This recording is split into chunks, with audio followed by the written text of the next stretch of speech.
The views, thoughts, and opinions expressed in this episode are that of the guest and host and do not necessarily reflect the values of sponsors or other associated organizations.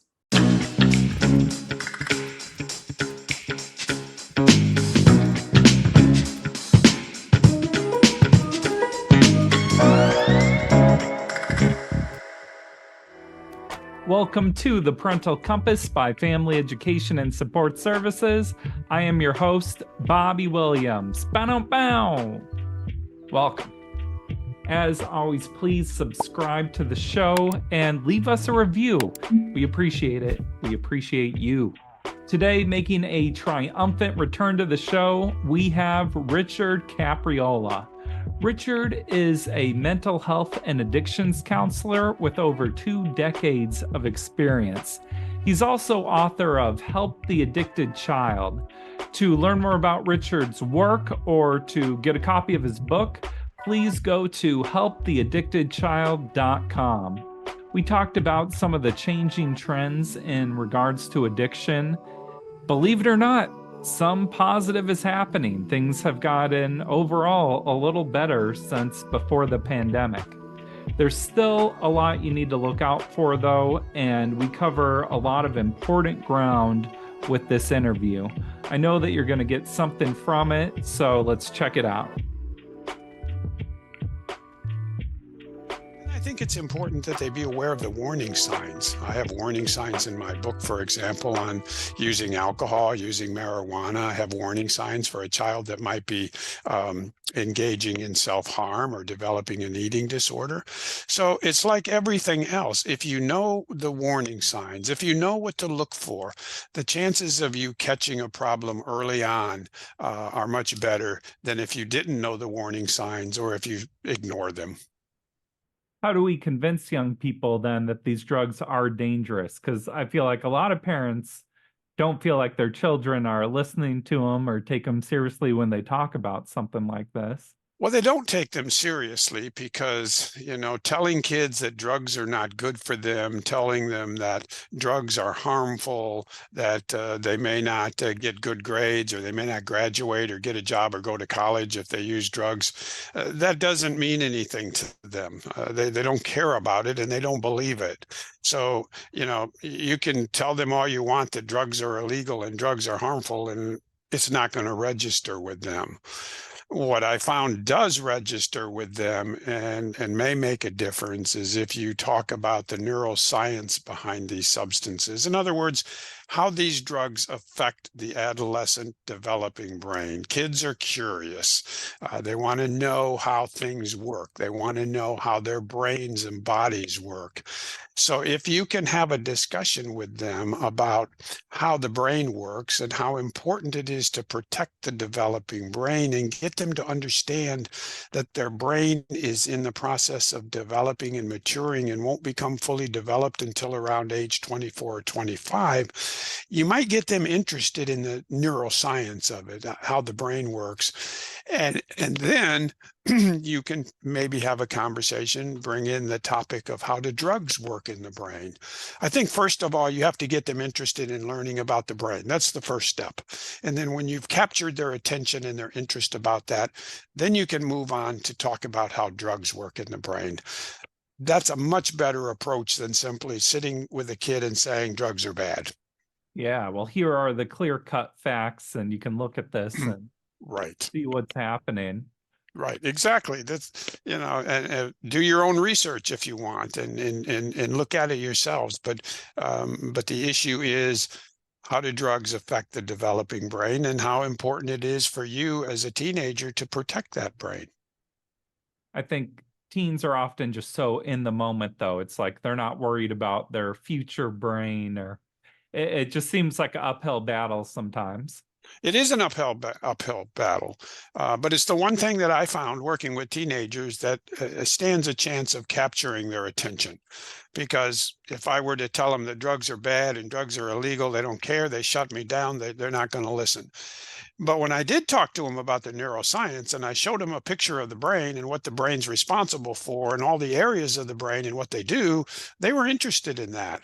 And then when I showed them where marijuana attaches itself to in the brain, a picture of that is in my book, that captured their attention. They were interested in seeing how marijuana works in the brain.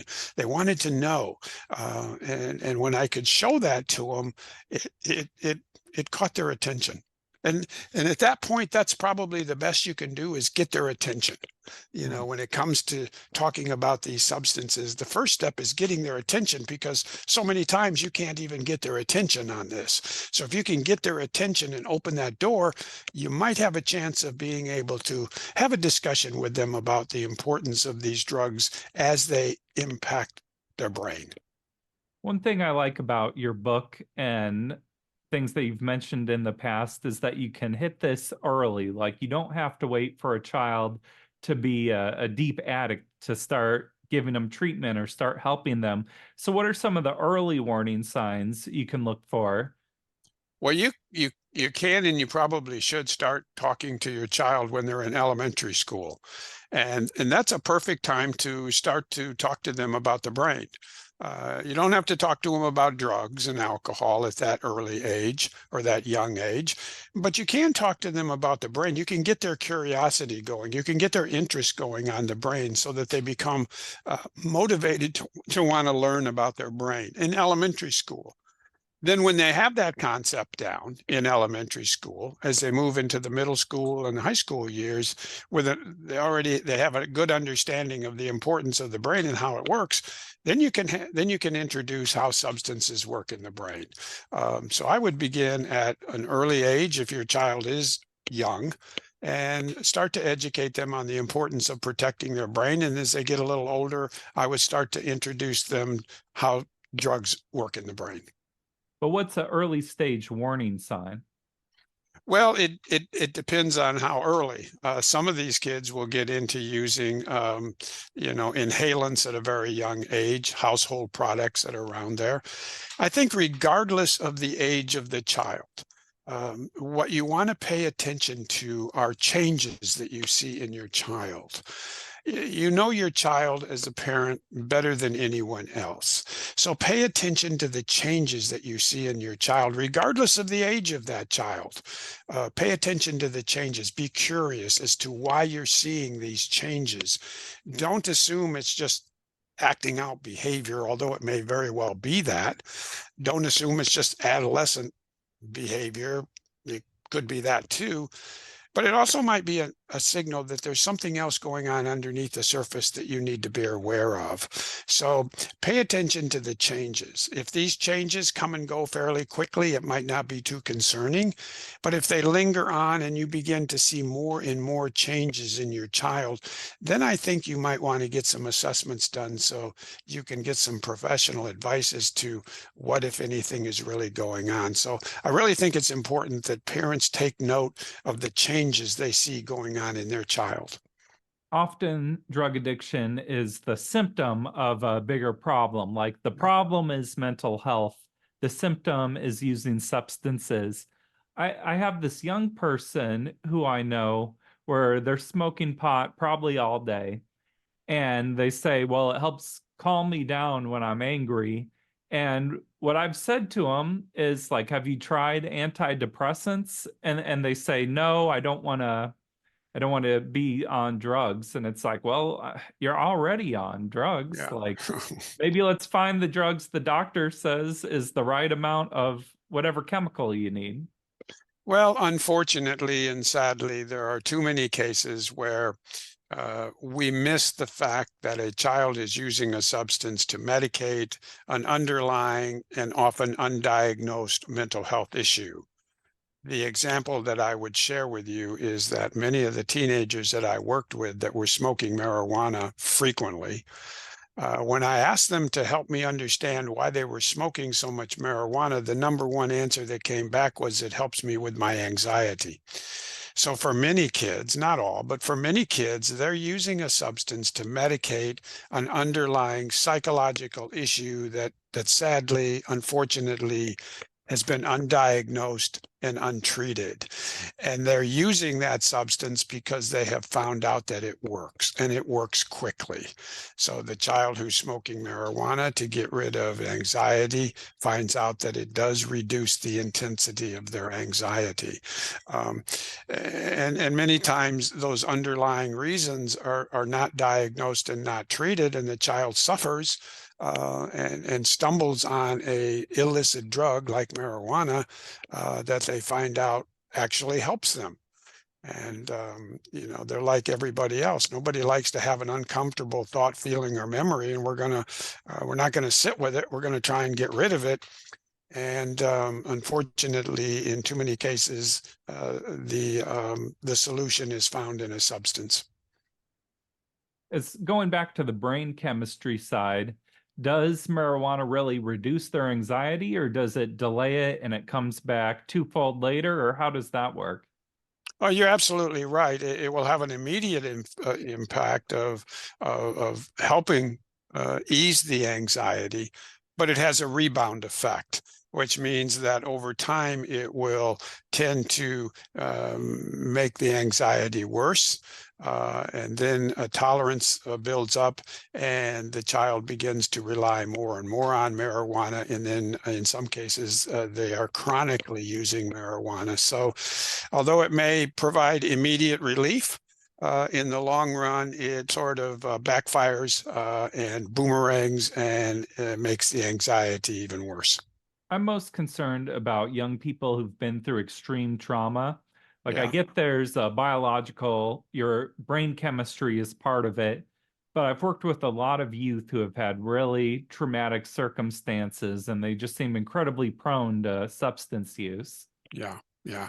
And it's a good example of an intense emotional crisis that that moves the child to get their relief through a substance. So it's a good example of how, in too many cases, a child is using a substance to medicate an underlying issue. It may be trauma, it might be some form of abuse, or it might be an underlying psychological issue like depression or anxiety or an emerging personality disorder. Uh, but they all get back to the issue of oftentimes an undiagnosed psychological issue that has not been diagnosed, has not been treated, and has pushed that child to using a substance to get the relief that they want. Do you have any quick tips of what worked best with your patients that you saw success in? Yeah, when I worked with them, what worked was, again, getting back to the neuroscience because that captured their attention. The first thing you've got to do is get their attention. Are there other things you would suggest? Like if a child is exercising more, does that take down their risk of addiction? Or are there other things you can do at home to build protective factors around them? Well, there are things that you can do. I mean, no child is totally protected. There's protective environments, but no child is totally protected. And unfortunately, I think many parents are under the assumption that this is something that happens to other kids. It doesn't happen to their kid. But I can tell you that there is no child that's totally protected. It doesn't matter where you live, urban, suburban, rural area. It doesn't matter what church you go to. It doesn't matter what your income level is. It doesn't matter, what school you send your child to. All children are vulnerable to being captured by alcohol and drugs. So the best thing that parents can do is pay attention to the changes that you see in your child and learn the warning signs so that you can, if necessary, intervene at an early stage and catch this before it progresses to becoming a crisis. So, what about if you're a parent and you have your own addiction challenges? Maybe you smoke cigarettes or drink too much alcohol. You're kind of being a bad example, but you still want to talk to your children because you want them to be healthy. What would you recommend? I recommend that you talk to them about some of the negative consequences that you yourself have faced as a result of your addiction, whether it's alcohol or marijuana or any drug or substance. If you can have a conversation about how the use of that substance has caused problems in your life or how it's made your life more difficult, I think that can be a learning experience to share with them some of the negative consequences that have happened to you as a result of your use. Even if you're still using, chances are there are some disadvantages or negative things that have happened to you as a result of your use, and you can share those with the child.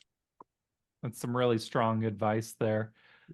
What scares me the most recently is fentanyl. I do Yeah. work in secure facilities sometimes, and it's a real growing problem there. And what's so scary about it is a young person could just get a pill from a friend that they think is something, and then they accidentally OD. How do you talk to your children about fentanyl, or how do you prevent that? Well, you've raised an excellent point in that the real danger of fentanyl among the adolescent population is that it is potentially within another substance that they're not aware of. It's not that they're going to go looking for fentanyl and take fentanyl. That's very rare. But what's more likely to happen is what you mentioned, in that it will be hidden within a drug that they do want to take, and they don't know that fentanyl has been mixed in with it, and so they take the drug and they overdose on the fentanyl and could potentially die from it. So parents, I think, need to be aware that this fentanyl problem is a serious problem, and that the danger to adolescents is that it might be within another substance that they're out there trying to get. And unfortunately, it is many times. And the child ends up taking a drug, not knowing that the fentanyl was laced in it, and then, have a serious effect, result from it. So is this just about creating awareness among your children? Like, be careful if you take a pill, It it is. could have fentanyl. That's exactly what it is. It's making your child aware that anytime they buy a street drug, anytime they buy a street drug, there is a possibility it might be laced with fentanyl or cocaine or something other than what they thought they were buying on the street. It's always dangerous to buy these drugs on the street because you never know what's in them. I've heard it mentioned that young people can even buy drugs off Facebook sometime. That seems intense. It wouldn't surprise me, that these drugs are readily available through a number of channels, whether it be social media, whether it be off the street, whether it be on the market. And when we ask kids how easy is it for you to get a drug? How easy is it for you to get marijuana, for example? 80% of these kids tell us it's no big deal. So these drugs are readily available, and kids know how to get them. Well, I just want to thank you for taking the time to come back and talk with us and share all this information. Is there any closing thoughts or ideas that you'd like to leave us with? I recommend that parents that want to learn more about this, including the warning signs, pick up a copy of my book, The Addicted Child, A Parent's Guide to Adolescent Substance Abuse.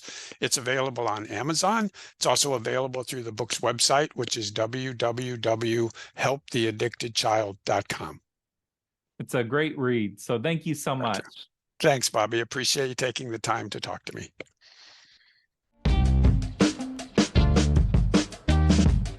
Thank you, Richard Capriola.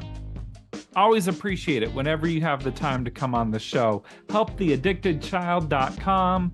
This has been The Parental Compass by Family Education and Support Services. I'm Bobby Williams. We'll see you next week. Peace.